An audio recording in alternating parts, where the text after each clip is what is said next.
Welcome to new TV Telugu. ఇప్పుడు AP top 10 చూద్దాం. Visakha dairy ఫార్మ్లోని విద్యుత్ ట్రాన్స్ఫార్మర్ సమస్య, వ్యాపార వ్యర్థాలు కాలువలో కలిసిపోవడం వంటి అంశాలపై గ్రేటర్ విశాఖ 10వ వార్డు ఇన్స్పెక్టర్ నిర్లక్ష్యంగా వ్యవహరించారని ఉన్నతాధికారులకు నివేదించలేదని ఆరోపణలు ఉన్నాయి. దీనిపై స్థానికులు తీవ్ర ఆందోళన వ్యక్తం చేస్తున్నారు. ప్రజారోగ్యం, పర్యావరణానికి ముప్పు తెచ్చిపెడుతున్న ఈ నిర్లక్ష్యంపై విచారణ జరిపి బాధ్యులపై చర్యలు తీసుకోవాలని కోరుతున్నారు. చీరాల విఆర్ఎస్ అండ్ వైఆర్ఎన్ కళాశాల వేదికగా 3 రోజుల పాటు 36వ అంతర్ జిల్లాల అథ్లెటిక్స్ సెలక్షన్ పోటీలు జరగనున్నాయి. బాపట్ల జిల్లా అథ్లెటిక్స్ అసోసియేషన్ ఆధ్వర్యంలో 5వ దశాబ్దాల తర్వాత తొలిసారిగా చీరాలలో నిర్వహిస్తున్న ఈ పోటీల్లో 17 జిల్లాల నుంచి సుమారు 2000 మంది క్రీడాకారులు పాల్గొంటారు.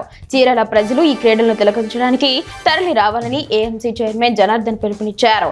ఎమ్మెల్యే మాలకొండయ్య సహకారంతో ఈ పోటీలు జరుగుతున్నాయి. రాయచోటి డివిజన్లో కురిసిన వర్షపాతం వివరాలను డివైఎస్ఓ మునినాయక్ వెల్లడించారు. లక్కిరెడ్డిపల్లిలో అత్యధికంగా 32.0 మిల్లీమీటర్ల వర్షపాతం నమోదవగా చిన్నమండంలో 13.0 మిల్లీమీటర్లు, గుర్రంకొండలో 23.0 మిల్లీమీటర్ల వర్షం కురిసింది. గాలివీడు, సంబేపల్లి, రాయచోటి, రామాపురం, కలకడ ప్రాంతాల్లో కూడా వర్షం కురిసిందని తెలిపారు.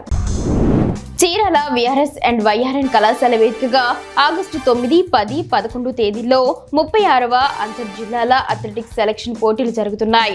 రాష్ట్రంలోని 17 జిల్లాల నుంచి 2000 మంది బాల బాలికల జూనియర్ క్రీడాకారులు ఈ పోటీల్లో పాల్గొంటున్నారు. క్రీడాకారులకు భోజన సౌకర్యాలను టీడీపీ నాయకులు పర్యవేక్షిస్తున్నారు. ఎమ్మెల్యే మాలకొండయ్య, యువ నాయకులు మహేంద్రనాథ్ ఈ క్రీడలను లాంఛనంగా ప్రారంభిస్తారు. వాతావరణ మార్పు ప్రభావంతో రాజోలు నియోజకవర్గంలోని పలు ప్రాంతాల్లో భారీ వర్షం కురిసింది. ఉదయం 9 గంటల వరకు ఎండగా ఉన్నప్పటికీ ఆ తర్వాత వాతావరణం చల్లబడి వర్షం కురిసింది. రాజోలు, మలికిపురం, సకినేటిపల్లి, మామిడి కుదురు మండలాల్లోని పలు చోట్ల కురిసిన ఈ వర్షం వల్ల రహదారులపై వాహనదారులు తీవ్ర ఇబ్బందులు ఎదుర్కొన్నారు.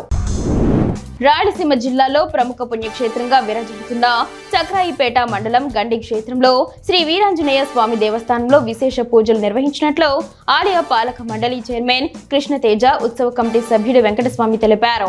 ఆలయ ప్రధాన, ఉప ప్రధాన అర్చకులు కేసరి రాజస్వాముల నేతృత్వంలో సుప్రభాత సేవ, పంచామృతాభిషేకం, మహామంగళ హారతి తదితర పూజలు చేశారు. వివిధ రకాల పూలమాలలతో పండ్లతో గుడిని అలంకరించారు. కర్నూలు జిల్లా విద్యాశాఖ అధికారి Samuel Paul, Lakshmi Srinivasa B Ed కళాశాలలో కేజీబీవీ ఉపాధ్యాయులకు శిక్షణ ఇస్తున్న సమయంలో వారితో కలిసి నృత్యం చేశారు. ఈ నెల 6న జరిగిన ఈ సంఘటన వీడియో సామాజిక మాధ్యమాల్లో వైరల్ కావడంతో విద్యార్థి సంఘాల నాయకులు ఆగ్రహం వ్యక్తం చేశారు. దీనిపై డీఈఓ శామ్యూల్ పాల్ సరదాగా నృత్యం చేశానని, ఎలాంటి ఉద్దేశం లేదని రాష్ట్ర విద్యాశాఖ అధికారులకు సంజాయిషీ ఇచ్చినట్లు తెలిపారు. చిత్తూరు జిల్లా తవనంపల్లి మండలంలో గత 2 రోజులుగా ఎడతెరిపి లేకుండా కురుస్తున్న వర్షాల కారణంగా వాగులు, వంకలు ఉప్పొంగి ప్రవహిస్తున్నాయి. దీనితో నీటి ప్రవాహం పెరగడంతో రైతులు ఆనందం వ్యక్తం చేశారు. ముఖ్యంగా మండలంలోని మాధవరం వంక పొంగి పొర్లుతోంది. ఈ వర్షాలు తమ వరి, వేరుశెనగ పంటలకు లాభదాయకంగా మారాయని రైతులు సంతోషం వ్యక్తం చేస్తున్నారు.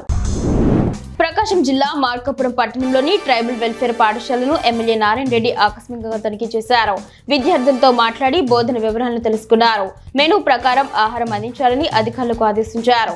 విద్యార్థులను ఉత్సాహపరిచేందుకు పాఠ్యాంశాలపై ప్రశ్నలు కూడా అడిగారు. ఉదయం కురిసిన భారీ వర్షానికి చెరుకుపల్లి సంత బజారు నీట మునిగింది. వర్షపు నీరు షాపుల్లోకి చేరడంతో వ్యాపారస్తులు తీవ్ర ఇబ్బందులకు గురయ్యారు. సరైన డ్రైనేజీ వ్యవస్థ లేకపోవడమే దీనికి కారణమని, వెంటనే డ్రైనేజీని ఏర్పాటు చేయాలని వ్యాపారస్తులు కోరుతున్నారు. సంత బజార్లో ఎక్కువగా కిరాణా, వస్త్ర దుకాణాలు ఉన్నాయి.